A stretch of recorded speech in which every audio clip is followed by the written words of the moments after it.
میرے نبی نے فرمایا قیامت کے دن میں اٹھوں گا، میرے دائیں طرف سے ابو بکر اٹھے گا، میرے بائیں طرف سے عمر اٹھے گا۔ حضرت بلال کی قبر ملک شام میں ہے، لیکن میرے نبی نے فرمایا بلال میرے قدموں سے اٹھے گا، مدینے سے اٹھے گا۔ ہائے ہائے، اب نے کہا لوگ پیدل چلیں گے، میں براق پہ چلوں گا، بلال میرے آگے سرخ اونٹنی پہ سوار چلے گا۔ جب میدان معاشر میں پہنچیں گے تو بلال اونٹنی پہ کھڑے ہو کے کانوں میں انگلیاں دے کے اذان دے گا۔ وہ اذان بلالی رہ گئی رسم اذان، روح بلالی نہ رہی، فلسفہ رہ گیا تلقین غزالی نہ رہی۔ وہ اذان بلالی ہم سب سنیں گے، جب کہیں گے اشہد ان لا الہ الا اللہ تو سارا میدان معاشر کا مرد عورت کہے گا سچ کہہ رہے ہو۔ جب کہیں گے اشہد ان محمد رسول اللہ، سارا میدان معاشر کا مجمع کہے گا سچ کہہ رہے ہو۔ اس دن بلال کی اذان سننا، وہ غلام ہو کر محبوب ہوئے، حبیب ہوئے، پیارے ہوئے۔ جب ہائے ہائے ظہر کی نماز کی اذان دینے لگے، اللہ کے نبی کا انتقال ہو چکا ہے، جب اشہد ان محمد پر پہنچے تو روتے روتے روتے آواز بند ہو گئی، اور جلدی سے اذان پوری کر کے نیچے آئے، کہا آج کے بعد قسم اٹھاتا ہوں اذان نہیں دوں گا، میرا نبی نہیں ہے تو اذان بھی نہیں ہے۔ اور حضرت ابو بکر سے اجازت لے کر جب وہ خلیفہ بن گئے، جہاد پہ چلے گئے، 6 مہینے تک آئے نہیں۔ لاکھوں صحابہ جہاد میں گئے، کسی کو میرے نبی خواب میں نہیں آئے، صرف بلال کو آئے۔ بلال یہ کیا بے وفائی، ہم سے ملنا ہی چھوڑ دیا، ہمارے پاس آنا ہی چھوڑ دیا۔ آنکھ کھلی تو ان کو یوں لگا جیسے اللہ کے نبی زندہ بلا رہے ہیں، یا رسول اللہ میں آ گیا، یا رسول اللہ میں آ گیا۔ اور اسی وقت اونٹنی کو بھگایا۔ 21 دن کا سفر، 21 دن کا سفر 7 دن میں کیا، 7 دن صرف نماز اور پیشاب کے لیے اترتے تھے اور بھگاتے بھگاتے بھگاتے۔ 8ویں دن جب مدینے میں پہنچے تو آتے شور مچایا، یا رسول اللہ میں آ گیا، یا رسول اللہ میں آ گیا۔ ان کے ذہن سے نکل گیا کہ آپ تو دنیا سے جا چکے ہیں۔ جب مسجد کے قریب پہنچے تو پھر تڑپ اٹھے اور چیخنے لگے کہ آپ تو ہیں ہی نہیں۔ پھر گئے سیدھے قبر پہ جا کے یوں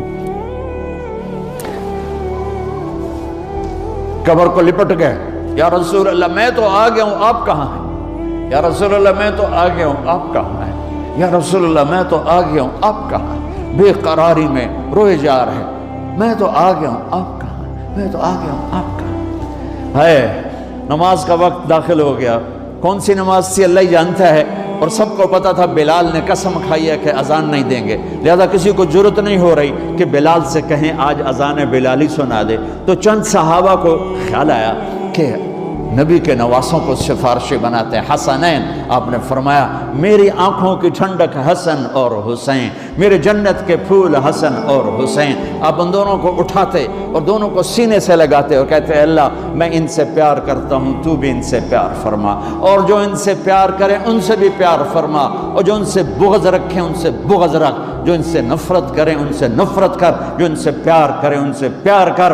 صحابہ آئے بچوں کے پاس، حسن حسین، کہ بچوں آج کسی کی نہیں چلے گی، تم بلال سے کہو اذان دے۔ تو یہ دونوں ننھے منھے بھائی، حسن 7 سال کے، حسین 6 سال کے، 10 مہینے کا فرق تھا دونوں بھائیوں۔ چچا ایک درخواست، کہ میرے ماں باپ آپ پہ قربان، آپ درخواست کیوں کہہ رہے ہیں؟ آپ امر کریں، آپ حکم کریں۔ کہنے لگے جیسے آپ ہمارے نانا کے لیے اذان دیتے تھے آج ہمارے لیے دے دو۔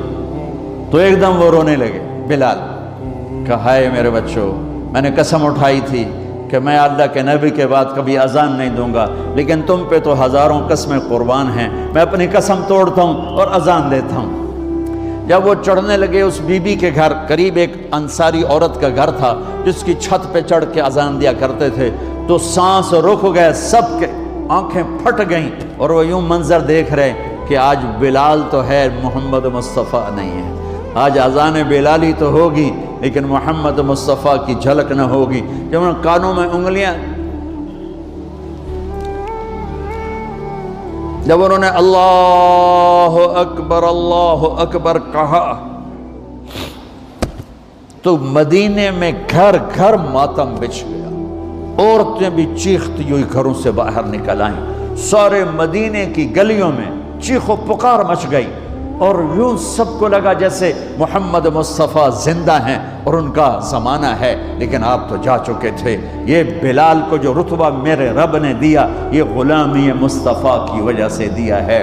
آپ سب میرے بھائی بہن بیٹھے ہو، میرے بچے بچیاں بیٹھے ہو، اپنی زندگی کی قیمت لگاؤ، اور یہ قیمت پیسے سے نہیں ہے، پاؤنڈ سے نہیں ہے، ڈالر سے نہیں ہے،